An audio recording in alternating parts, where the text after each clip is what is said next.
Sir এবার শোনা যাচ্ছে? এবার অনেক বেটার। ওকে, আর কিছু প্রশ্ন আছে? না স্যার, এবার শেয়ার করবো আমার কিছু। ওকে ফাইন, তুমি স্টার্ট করতে পারো। স্যার আসতে পারি? প্লিজ কাম, বসুন। আপনার নাম থ্যাংক কি? You sir, good afternoon sir. Good afternoon, good evening. Sir আমার নাম রিক্তা সামন্ত। ওকে, আর আপনার সম্পর্কে বলুন, অন্যান্য বিষয়, আপনি কোথা থেকে পড়াশোনা করেছেন, এখন কি করছেন? স্যার আমার নাম রিক্তা সামন্ত, আমি উত্তরা জেলা থেকে এসেছি। আমি 2013 সালে 2015 সালে প্রথমে মাধ্যমিক ও উচ্চ মাধ্যমিক পাশ করেছি পাড়া গার্লস হাই স্কুল থেকে।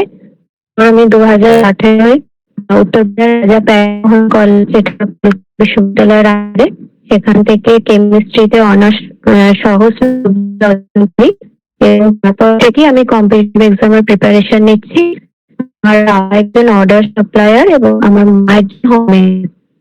ওকে, আপনি তাহলে এই ডিউরেশনটা, এই যে পড়াশোনা কমপ্লিট করলেন আর তারপরে এই যে ডিউরেশনটা, এই সময়টায় কি করছিলেন? মানে শুধু কম্পিটিটিভ পরীক্ষার জন্য প্রিপারেশন নিচ্ছিলেন নাকি আরো কোনো কাজ করছিলেন? স্যার আমি এর পাশাপাশি টিউশন পড়াই আর শুধু কম্পিটিটিভ এক্সামের প্রিপারেশন নিচ্ছিলাম। আচ্ছা, এর আগে আর কোনো পরীক্ষা ক্র্যাক করেছেন? হ্যাঁ স্যার, আমি কিছু পরীক্ষায় মেন্সে গেছি। লাস্ট আমি আইসিডিএস সুপারভাইজার পোস্টের জন্য ইন্টারভিউতে বাদ দিয়েছি আর কি। এছাড়াও ক্লার্কশিপ ডাব্লিউবিসি আমার 4th অ্যাটেম্প। আচ্ছা, ফোর্থ অ্যাটেম্প। এর আগে কোনো অ্যাটেম্পটে ইন্টারভিউ পর্যন্ত এসেছিলেন? না স্যার, এটা আমার প্রথম। আচ্ছা, তাহলে এই মানে এতটা সময় কেন লাগলো, মানে এতটা দেরি কেন হচ্ছে? আপনার কি কোনো খামতি আছে তাহলে? স্যার আমার মনে হয় প্রথম দিকে আমার স্ট্র্যাটেজির ভুল ছিল। আর আমি প্রথম দিকে প্রপার গাইডেন্সও ঠিকঠাক পাইনি। আমার মনে হয় তারপর আমি আস্তে আস্তে সেই ভুল থেকে এখানে উন্নতি হয়েছে আমার। আপনি কি তাহলে কোনো কোচিং সেন্টারের হেল্প নিয়েছেন বর্তমানে? হ্যাঁ স্যার, আমি কোচিং সেন্টারে জায়গায় পড়তাম, কিন্তু বর্তমানে আমি স্টাডি করছি। আচ্ছা, সো আপনার কি মনে হয়, মানে কোচিং সেন্টারে পড়াশোনা করলে কম্পিটিটিভ এক্সামিনেশনে ভালো ক্র্যাক করা যায়? মানে আপনার যা বক্তব্য সেটাই মনে হচ্ছে আমাদের। না স্যার, সেটা নয়। কারণ মনে মানে লাগতে পারে কাজে বা কারোর নিজে পড়াশোনা হলেও করা সম্ভব। আমার মনে হয়েছিল আমার একটা গাইডেন্সের দরকার, সেই জন্য আমি কোচিং সেন্টারে ভর্তি হয়েছিলাম। তবে নিজে চেষ্টা করলেও সম্ভব। ওকে, আচ্ছা, আপনার তাহলে মানে অ্যাম্বিশন, মানে মানুষের তো দুরকম বিষয় থাকে, একটা কারোর প্যাশন থাকে, একটা অ্যাম্বিশন। আপনার প্রথমে অ্যাম্বিশনটা বলুন, তারপরে আপনার প্যাশন কি সেটা বলুন। স্যার আমার সিভিল সার্ভিস, মানে অ্যাম্বিশন ও প্যাশন আচ্ছা, দুটোই। সরকারি চাকরি পাওয়াটাই আপনার প্যাশন এন্ড সেটাই আপনার অ্যাম্বিশন।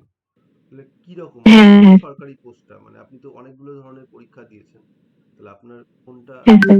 সব থেকে বেশি, মানে সবই কি চাকরি পেতে চান?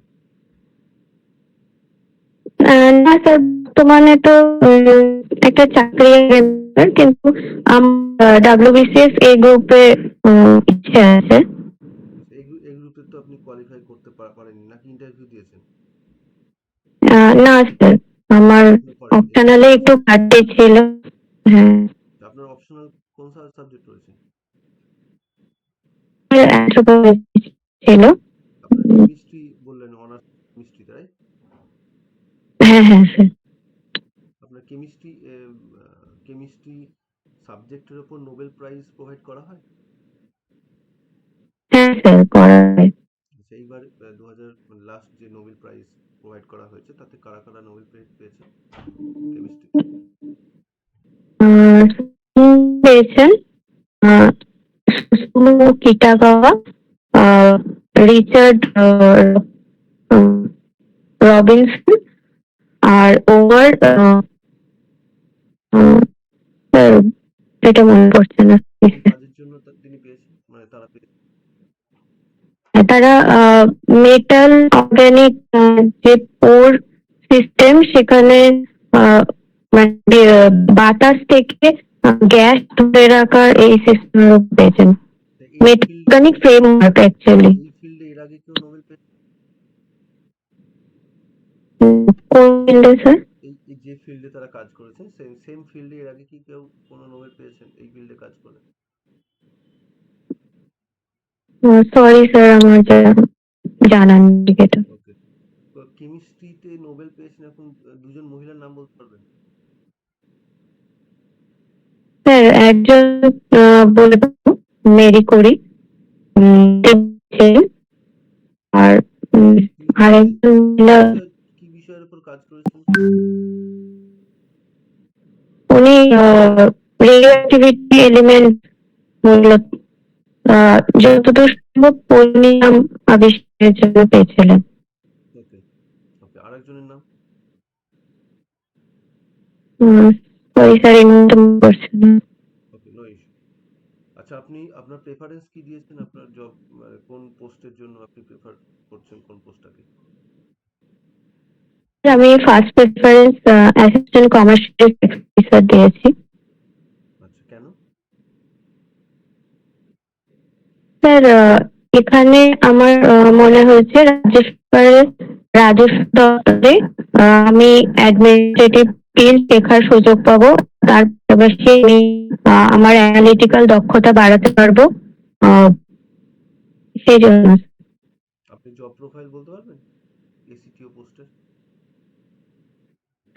হ্যাঁ স্যার, বলুন। পোস্টে মূলত কাজ রাজ্য সরকারের রেভিনিউ কালেক্ট করা, এছাড়াও বিভিন্ন বিজনেসদের সাথে যারা ট্যাক্স দেয় তাদের সাথে যোগাযোগ রাখা, জিএসটি নতুন ভাবে রেজিস্ট্রেশন করা, সেগুলো স্ক্রুটিনি করা, রিপোর্ট তৈরি করা, এবং সেখানে যদি ভুল তথ্য পাওয়া যায় সেগুলো ক্যান্সেল করা, এবং রাজ্য সরকারের সর্বোচ্চ রাজস্ব বৃদ্ধির দিকে নজর দেওয়া।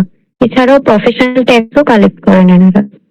ওকে, এসিটিও এই পোস্টের বাংলা নাম কি?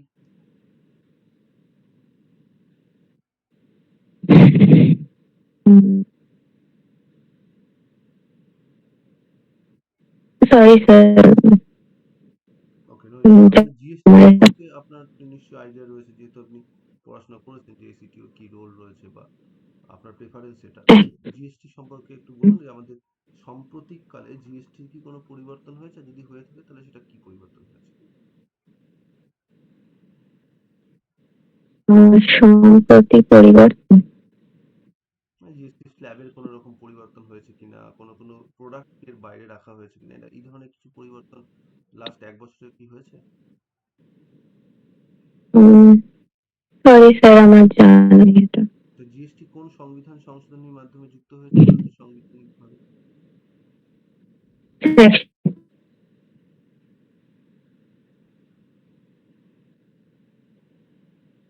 আহ,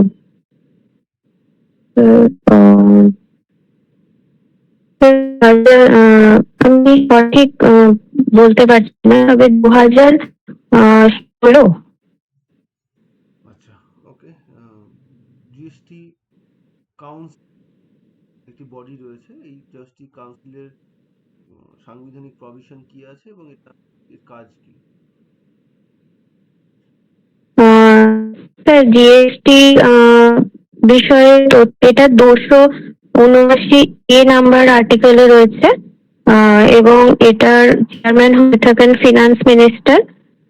এটা একটা মেম্বার বডি, সাধারণত জিএসটি কত হবে সেসব বিষয়ে আলোচনা করা হয়, এবং এখানে 1/3 মানে মিটিং এর quorum 1/3 member. One third member কিসের কোরাম? স্যার মিটিং এর কোরাম। আচ্ছা, ওকে, মানে কোরাম বলছেন আপনি, তাই তো? হ্যাঁ স্যার। আর সিদ্ধান্ত কিভাবে হয়? কোন মেজরিটিতে হয়? স্যার আমি শিওর না, সিম্পল মেজরিটি। না, সিম্পল মেজরিটি নয়। আচ্ছা, কোনো অসুবিধা নেই। জিএসটি যেটা যে আপনি বললেন, সম্প্রতি আমাদের ইউনিয়ন বাজেট ইন্ট্রোডিউস করা হয়েছে। ইউনিয়ন বাজেটের জিএসটি সংক্রান্ত কিছু পরিবর্তন হয়েছে। সরি স্যার, আমার এই মুহূর্তে মনে পড়ছে না। ইউনিয়ন বাজেট 2026-27 হাইয়েস্ট ইনকামের সোর্স কি, কোনটাকে দেখানো হয়েছে বা কোনটা উঠে এসেছে? জিএসটি থেকে। আচ্ছা, ওকে। আর এক্সপেন্ডিচার সব থেকে বেশি কোন ফিল্ডে দেওয়া হয়েছে খরচ? স্যার আমি শিওর না, তবে ডিফেন্সে। আপনি ডাব্লিউবিসিএসসি গ্রুপ সি ইন্টারভিউ দিচ্ছেন, প্রত্যেকটাতেই শিওর না হলে তো খুব মুশকিল। যাই হোক, আপনি আমাদের স্টেট বাজেট সম্প্রতি ইন্ট্রোডিউস করা হয়েছিল, তো স্টেট বাজেট সম্পর্কে একটু বলুন। ওয়েস্ট বেঙ্গলের স্টেট বাজেট ওভারঅল আপনি এটা সম্পর্কে বলবেন, 5টা লাইনের মধ্যে বলুন, 5 to 6 সেন্টেন্সেস।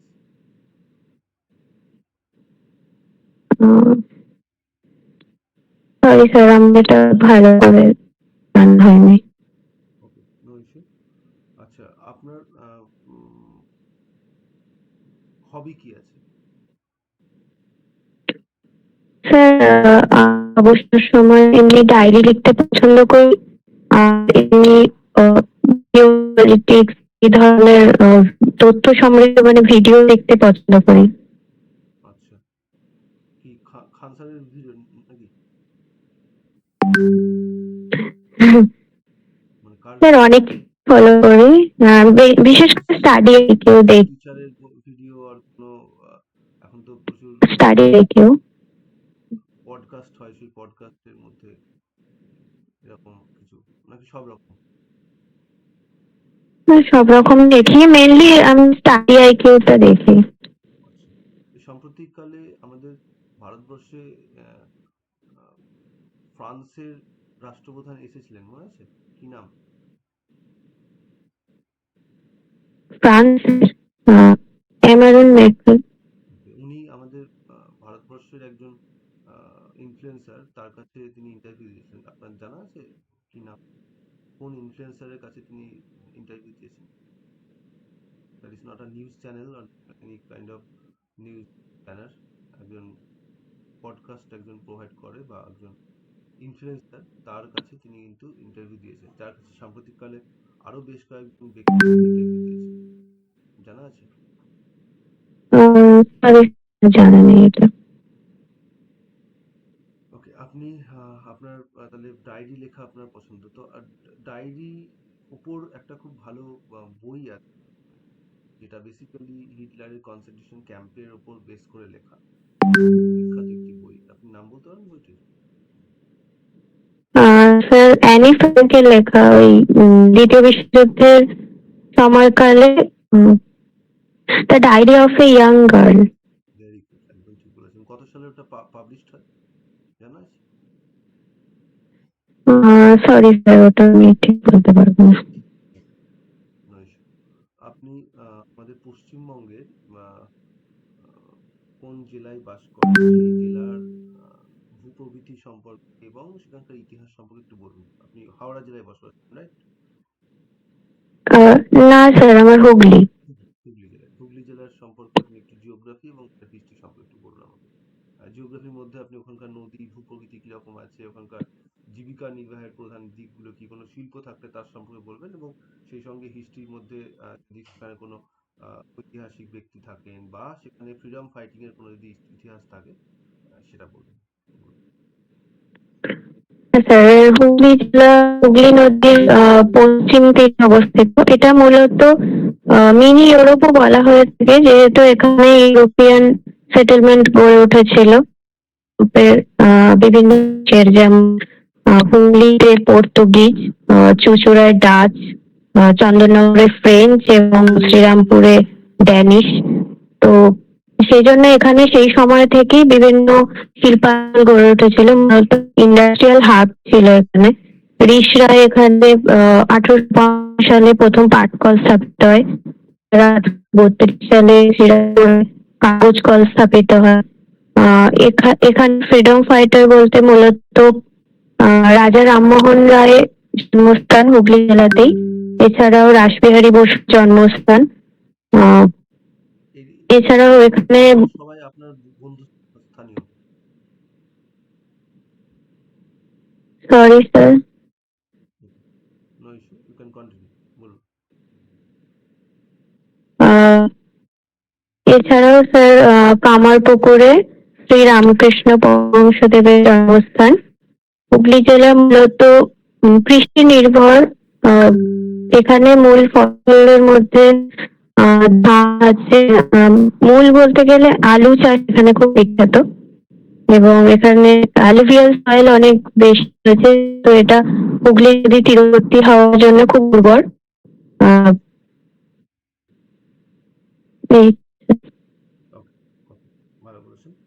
আহ, আপনি বললেন যে আমাদের হুগলি জেলার প্রধান নদী তো বললেন, আর দুটো আরো তিনটে নদীর নাম হুগলি জেলার। তিনটে। টোটাল চারটে actually আমরা জানতে চাইছি, তো আপনি একটা তো বলছেন অলরেডি, আরো তিনটে নদীর নাম বলবেন, জানা আছে? স্যার মুন্ডেশ্বরী নদী, ওকে। আহ, আর এই মনে পড়ছে। No issue. আপনার তো প্রেফারেন্স বলেছিলেন এসিটিও, রাইট? এসিটিওর হায়ারার্কিটা একটু বলতে পারবেন, কোন কার নিচে তিনি আছেন, তার নিচে কে আছেন, কি পোস্টগুলো পরপর? State technology.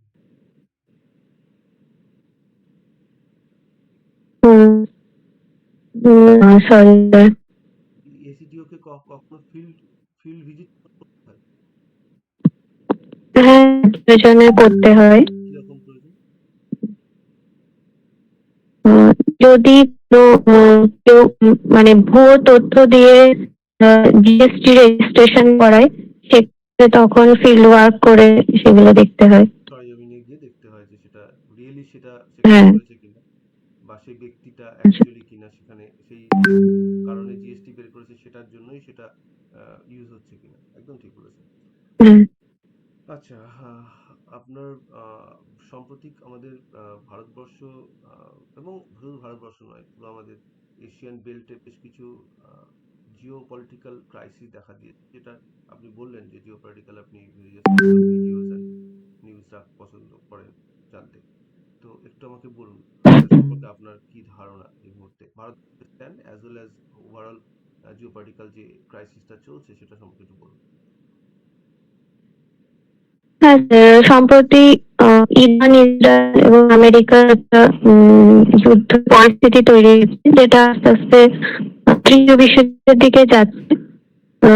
তো এর ফলে মূলত ইরানের যে হরমুজ প্রণালী, এখান থেকে মূলত সারা বিশ্বের 20% অয়েল ওখান দিয়েই যায়। তো সেক্ষেত্রে অয়েল এবং ন্যাচারাল গ্যাসের স্বাভাবিকভাবেই যে দাম বাড়ছে, তার ফলে এটা একটা চিন্তার কারণ দিয়েছে।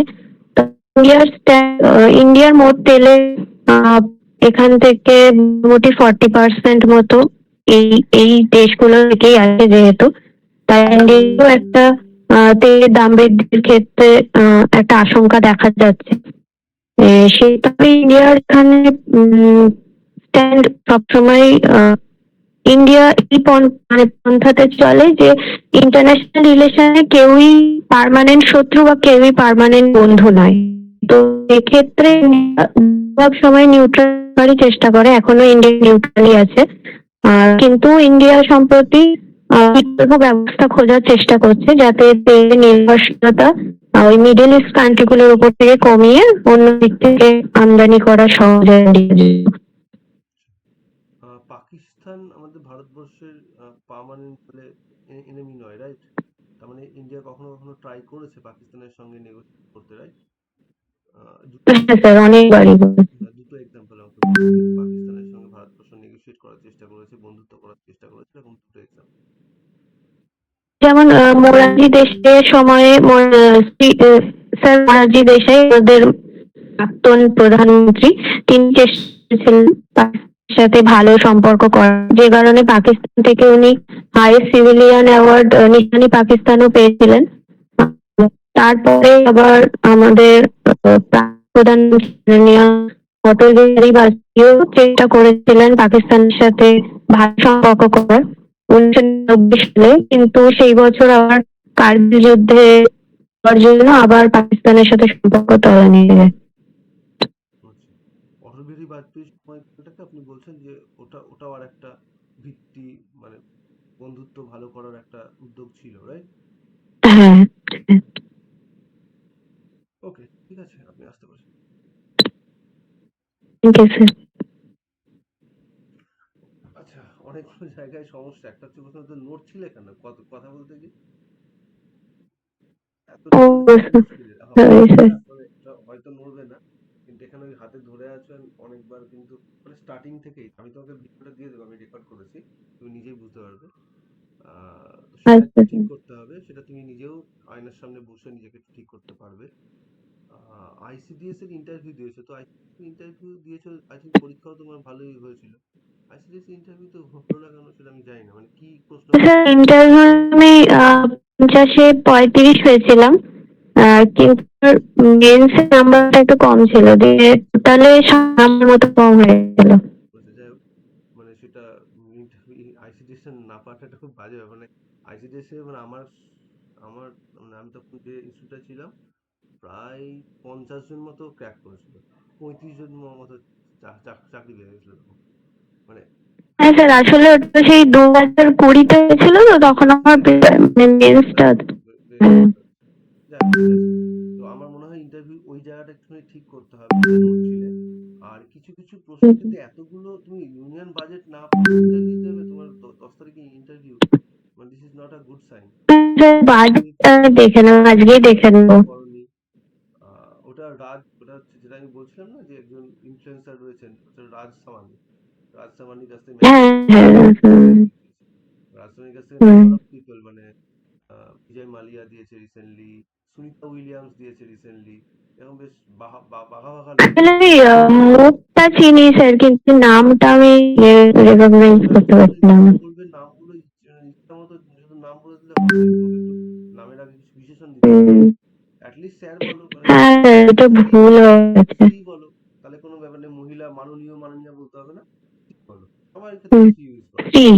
হ্যাঁ, শ্রী ঠিক। মোরারজি দেশাই।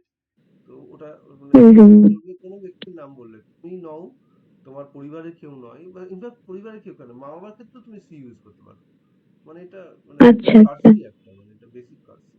আচ্ছা, আমি টেকনিক্যাল কিছু প্রশ্ন করিনি, মানে টেকনিক্যাল বলতে গেলে একটাই তো করলাম মনে হয়, যে জব জব রোল কি আছে, যেহেতু তুমি এটা বলছিলে নিজেই পড়াশোনা করেছো, তো সেটা কিন্তু খুব ভালো পড়াশোনা হয়নি, কারণ তুমি হায়ারার্কিটাই বলতে পারছো না। সেটা একটু দেখে নেবে তুমি। আচ্ছা, ওই হায়ারার্কিটা পড়তে এসিডিওর হবে। পোস্ট আছে, এসিডিওর পরে তারপরে কে আছে, তারপরে কে আছে, পুরো মানে একদম কমিশনার থেকে ডেপুটি কমিশনার, তারপরে আস্তে আস্তে পোস্ট আছে সেটা। আর জিএসটি সম্পর্কে তোমার জ্ঞান নেই কেন? জিএসটি কনসেনসাস পদ্ধতিতে সিদ্ধান্ত হয় জিএসটি কাউন্সিলে।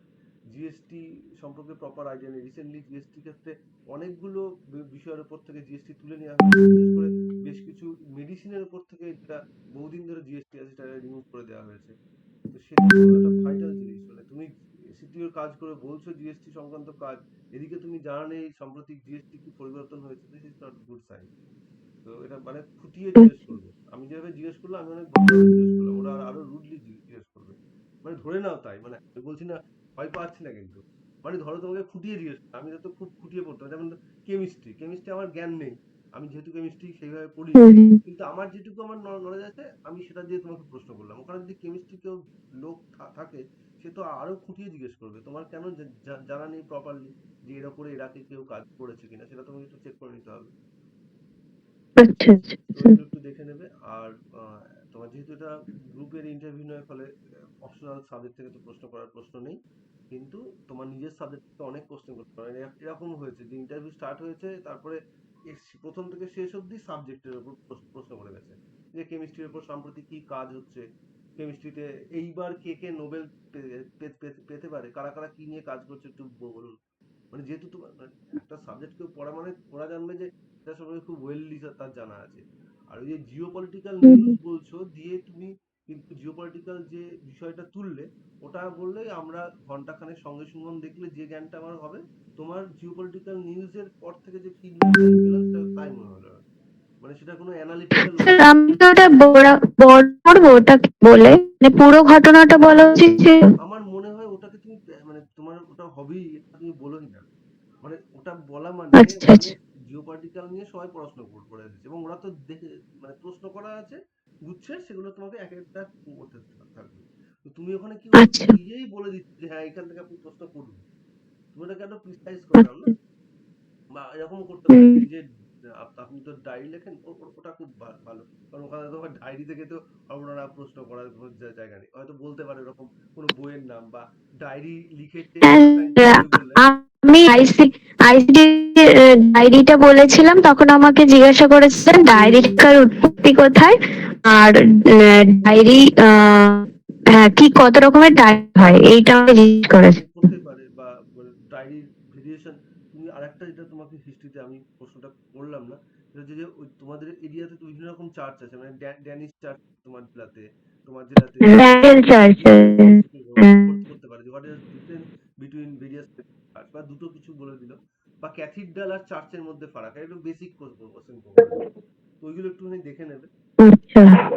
ব্যাস। আর বাকি তো মানে যেটা মনে হলো যে মানে কনফিডেন্সটা ঠিক ছিল, কনফিডেন্সে কোনো ভুল নেই, যেটা পারোনি এগুলো স্টেট কার্ড বলে দিয়েছি যেটা আমার জান।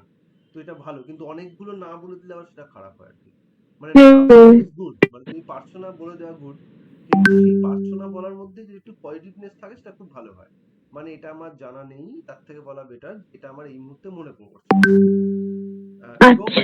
কোথাও ওই একটা আমি প্রশ্ন করেছিলাম তুমি এটা বলেছিলে আমার মনে মনে হচ্ছে এটা এরকম না বলে এটা একটা একটু ওয়েললি বলো যে স্যার আমার যতদূর মনে হচ্ছে এটা এই ইয়ার আমি বা এরকম প্রশ্নটাকে পারমিশন নিয়ে নাও যে স্যার আমি কি এই প্রশ্নের উত্তরে এটা কি গেস করতে পারি, ওরা তো বলে হ্যাঁ করুন, তখন তুমি গেস করলে ওই যেটা জিএসটির ইয়ার বললাম, জিএসটি কোন অ্যামেন্ডমেন্ট হয়েছে দেন ইয়ার হুম হুম।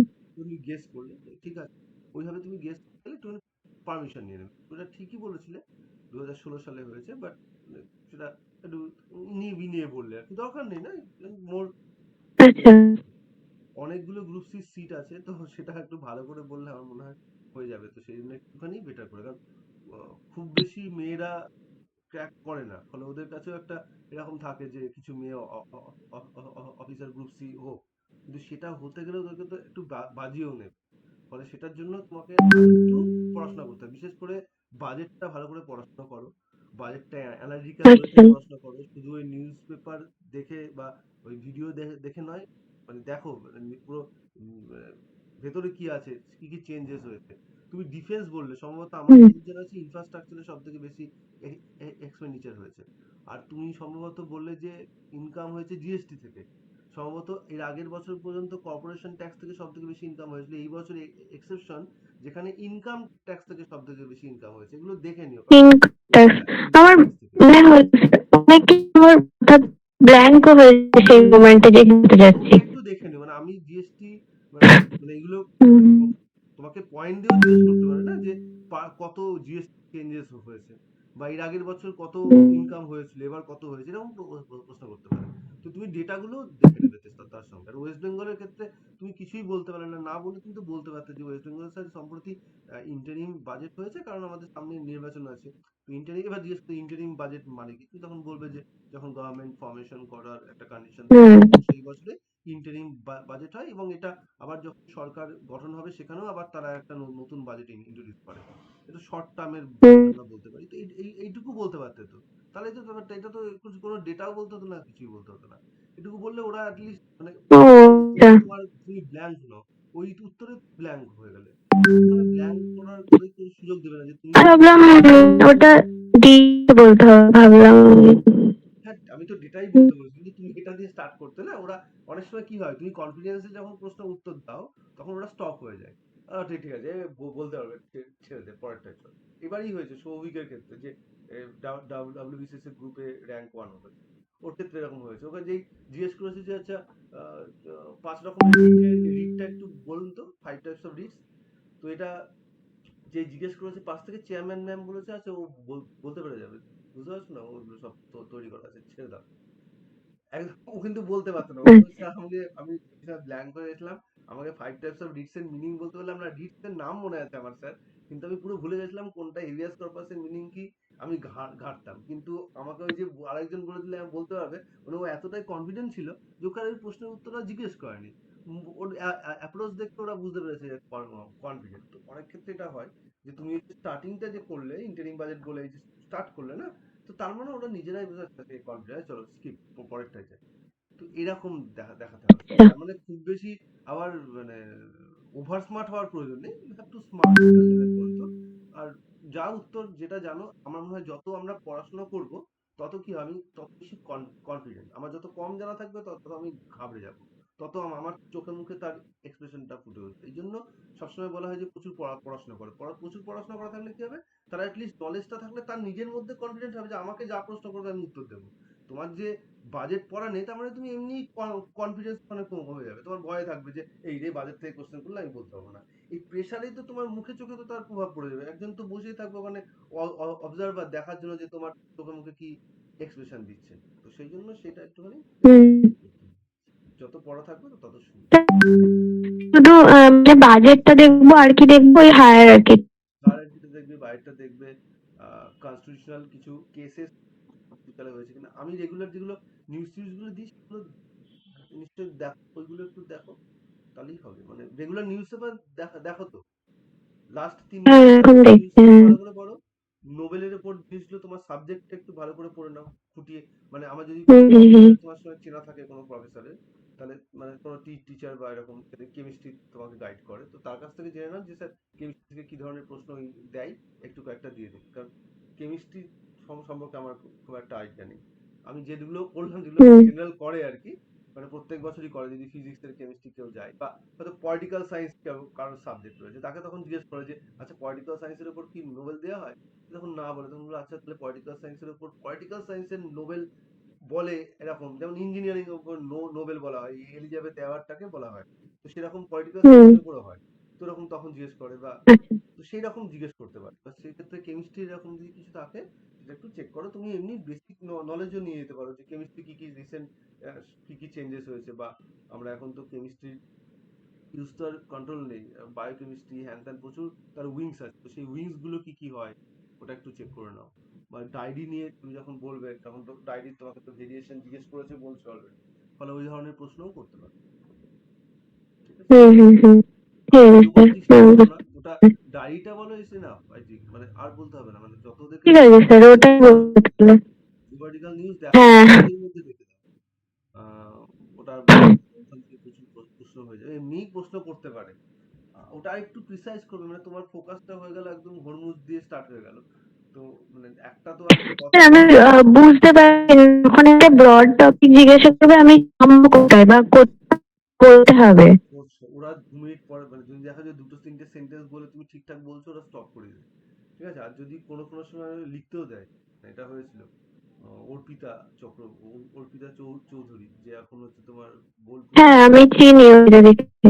ওকে হুম। চিনি ওকে লিখতে দিয়েছিল ওরকম লিখতে দিতে পারে আচ্ছা। তো এরকম কিছু মানে এরকমও হতে পারে যে তোমার বলো 5টা আপনি তো জিও পলিটিক্স সম্পর্কে একটু 5টা সেন্টেন্স লিখতে তখন তোমাকে 5টা সেন্টেন্স লিখতে আচ্ছা। হবে যে জিও পলিটিক্স শুধু খারাপ দিকই দেখাবে না মানে ওয়ার্ল্ডে এখন শুধু খারাপ হচ্ছে এরকম নয় ভালোও হচ্ছে তো তুমি খারাপ ভালো মিশিয়ে বলবে ব্যালেন্স হয়ে আচ্ছা। যাই বলবে তুমি ব্যালেন্স হয়ে আইসিডিএস এ যখন ছিলাম তখন যাই বলতে যাচ্ছি অর্ধেক কথা বলার পরই থামিয়ে দিচ্ছি, মানে করে মানে শেষ ওদের করতে ওদের দিচ্ছে একটা না। হয় যেটা অনেক ধরো একটা ইন্টারভিউ বোর্ড আছে তার আন্ডারে 20 জনের ইন্টারভিউ নেওয়ার দায়িত্ব আছে এবার দেখা গেলো 10 জনের ইন্টারভিউ হুম নিতে নিতে হয়তো বিকেল 4টে অব্দি টাইম 10 জনের নিতে নিতে 2টো বেজে গেছে সকাল 10টা থেকে 2টো হয়ে গেছে ওদের লাঞ্চ করা হয়নি তখন বাকি যে 20 জন ওরা তখন ওটাকে গড়ে ছেড়ে দেওয়ার চেষ্টা করে তো এইটা হতে পারে তোমার ক্ষেত্রেও হতে পারে তো you have to prepare stop করিয়ে দিক ঠিক আছে হুম স্টপ করে দিয়ে আমার তোমার ব্রেন জানবে যে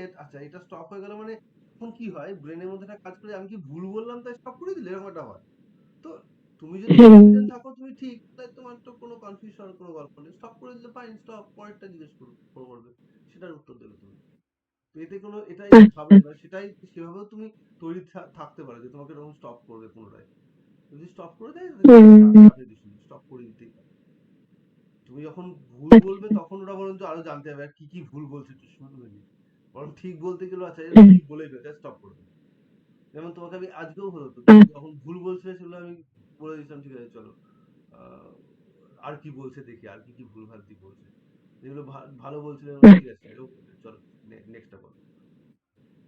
ঠিক আছে হুম। ওভারঅল ঠিকঠাকই হয়েছে এটাতে নাম্বার দেওয়া একটু মুশকিল। তোমার তো 10 তারিখ ইন্টারভিউ। হ্যাঁ স্যার, ডেট থেকে। যদি কালকে আমার সময়টা খুব মুশকিল কালকে পাওয়া তাহলে আমি আরেকটা ইন্টারভিউ নিয়ে নিতাম। আমি ছিলামই না, আমি সাউথ ইন্ডিয়া থেকে জাস্ট গতকাল রাতে ফিরেছি। এবার আজকে হ্যাঁ সারাদিন স্যার, আপনার মেসেজ থেকে। তাহলে আমি আরো একটা অফলাইন অ্যাটলিস্ট তো নিয়ে নিতে পারবো। ঠিক আছে আমি হুম। যদি সম্ভব হয় কালকে আমি যদি একটা নেওয়া যায় তাহলে নিয়ে নেবো। আর তুমি আর কোথাও কি ইন্টারভিউ দিয়ে? না না স্যার, কোথাও দিইনি। আচ্ছা ঠিক আছে আমি তাহলে কালকে একটা দেখছি যদি নেওয়া যায়। আমি যেগুলো এগুলো রেক্টিফিকেশন করেছো ওগুলো আজকের মধ্যে ঠিক করো। আমি তাহলে ওইগুলো ঠিক আছে, হ্যাঁ হ্যাঁ। কালকে করলেই সন্ধ্যেবেলার দিকে হবে রাতে হবে তাহলে সন্ধ্যের দিকে বা বিকেলের দিকে হতে পারে 5টা 6টা ঠিক আছে স্যার। আমি তোমাকে ইনফর্ম করবো। হুম হুম হুম। ঠিক আছে স্যার। ঠিক আছে, রাখছি স্যার। ওকে আমি এটা তোমাকে দিয়ে দিচ্ছি। আমি যেটা করবো সেটা ইউটিউবে আপলোড করে দেবো, মানে পাবলিক নয় তোমার কাছেই থাকবে তুমি শুধু দেখতে পাবে। ঠিক আছে আচ্ছা, তোমার ঠিক লিঙ্কটা আছে। দিয়ে দেবো। ঠিক আছে।